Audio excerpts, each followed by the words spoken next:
So to start, obviously, like a show like this, which does bring the witch hunt into the modern times, is fascinating. Especially, I don't know if you can tell, I'm an American, so we had famous ones with witch hunts here, but when we do bring, like you guys, this is a literal witch hunt because they are witches in this show.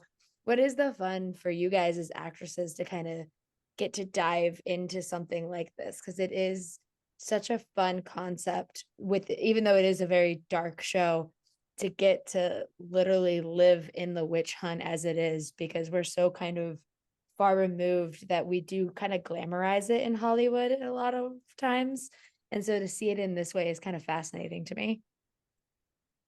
Yeah, it really is. Amy, do you want to talk about that? I feel like you might have some good stuff to say. Or do you Um, not? no. I was thinking, yeah, it's really exciting because, well, apart from just the fact that all the witch stuff is kind of threaded through the series, and it feels like a very normal world, regular world, the world that we all live in, and it just so happens that witchcraft plays very sort of heavily in it.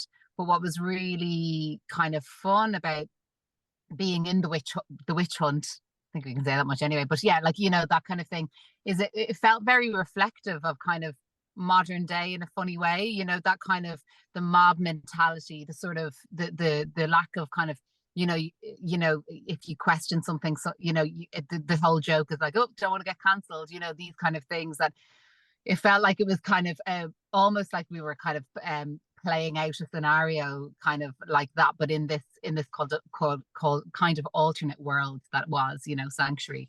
So that was kind of, it was a lot of fun to do, and a lot of fun to explore those as actors. I think explore those emotions and explore those sides of of ourselves, because particularly, say with Abigail, she is grief stricken, and she's starting to turn on the people that she loves, and again, that's just, yeah, that was quite an exciting, and fun part of yeah, what we get to do as actors, because we get to explore those kind of sides of humanity. I hope Mm. that would answer the question. Yeah, no, definitely. And it is Yeah. too such a kind of, I think, fascinating show in the sense that it is shows that are, I think, focused on this kind of genre tend to be, very male dominated still. And this Yeah. show is very clearly not. Was that a draw for each of you to kind of dive into a show like this since it is not so kind of male dominated? Mm. Yeah, Definitely. definitely. Yeah. Yeah. I think we've all even just said in the other, like that was, yeah, I think a huge draw. Well, for me Yeah, particularly, I was just saying it was so gorgeous that it was women at the center, not just the woman, oh, it's a lead yeah. woman and then loads of lads. It was lovely.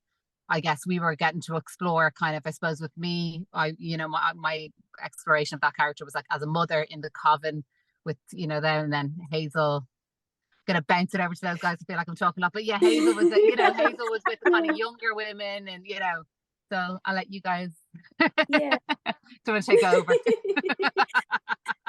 No, women in the No, sense yeah. of, So I Amy think, said it so well in one of the last interviews. Like, it was just so refreshing to read a script that was like mostly women's names on the page. It was just so nice. And especially even in the younger kind of crowd, like there were a lot of us that were like, I mean, I think it was quite balanced, but the kind of strength of the show comes from the matriarch, and you see that in every kind of flashback. It's always this, I just love it that every strong character is like either held up by a strong woman or is a strong woman. I just thought that was lovely. Yeah, it really definitely attracted me, and I think all of us, to the roles that we ended up in. Steph, do you want to talk? Yeah, I was just gonna I'm say it's definitely.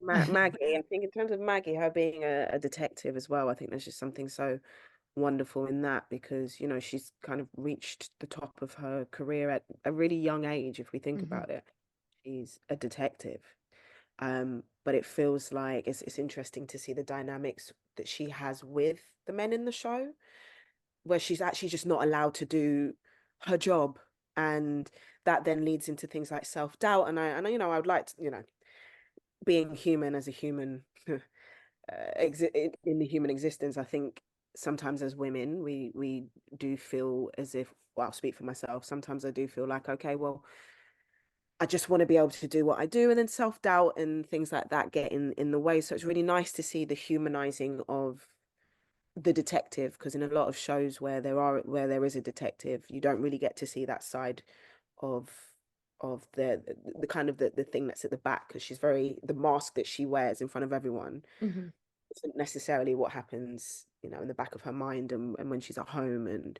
as she goes through this investigation. So yeah, being a woman and being able to play such a character like this is incredible. With other incredible women is a dream come true, to be honest with you. Yeah, and Hazel, I mean, you get to kind of play such an interesting role because it is, which this isn't a spoiler because I rewatched the trailer just to make sure what is out there, but like you get to play the character who falls the line between, a family of witches who is not one. So she is the titular witch hunt as it is, and like falls into that stereotype of like being told that she is something that she's not. And so when you get to play a part like that and like is being put the blame on, what for you is the I'm trying to find the right word because fun feels wrong, but what was the like, well, I'll just say it. What was the fun for you as an actor to like Yeah. get to dive into that and like unpack a character who is going through so much, but like clearly is like trying to like prove that this isn't something that she did. I think it's a really interesting story that she's got, because we find out kind of later on that she started to close herself off from people a little bit as she got older. And depending on what that was about or what the reasons for that are, I mean, we'll get to know them as we watch the show. But it's so funny that people who close themselves off tend to be the rise of suspicion for like a lot of kind of cliquey people. And people who are just trying to protect themselves from the cliquey people end up being targeted and being at the head of the witch hunt, basically. So yeah, it's a really damaging thing in general in society, and I think Harper knows this, and she knows the catastrophe of like the history of witches in the world, in this world that she was living in, that's also present in our world. And yeah, she tries to protect herself from it, and she's grateful that she's not a witch and she's not been outed as a witch or anything like this up until this point. And I think it's just quite devastating for her that people who have been claiming to be, friends end up becoming not friends at all. Yeah. And for a last quick question, and we'll just go Amy, Stephanie, Hazel, just go in a circle like this. But for a show like this that like people are going to watch and enjoy, I think, what do you guys hope they take away when they get to see Sanctuary Witch's Tale? I think actually I hope they take away the depth of the human experience. Like I really do. I think particularly with Abigail, but every character you get to have this huge kind of arc and depth of humanity. So I really hope they get to feel the depth of the human experience and what it is to just be a human, whether you're a witch or not, just what it is to be human. Yeah. I mean, what Amy said, 100% that. On a different level, I just hope that they just want to continue to watch it and want to know what's going to happen next, and just follow us as we guide them on this adventure, I suppose. Yeah. Yeah, I would 100% agree with both of you guys. I really hope people keep wanting to watch every episode, like the way I am now. I'm kind of like itching to go back and watch it. But yeah, I hope it's sort of I don't want to say a warning, but that it's something that people can ponder and see kind of history in its modern day form and what it can actually look like in a fictional world. But of course, there's always potential for these crazy things to happen in real life. So it's just it's yeah, it's a warning in some ways. Not to be ominous or anything. Awesome. Thank you guys so much for talking with me today. I really appreciate it. Thank you. Thanks, Thank Rachel. Thanks, Rachel. Thank you guys. Have a great one. Bye. Thank too. you. You too.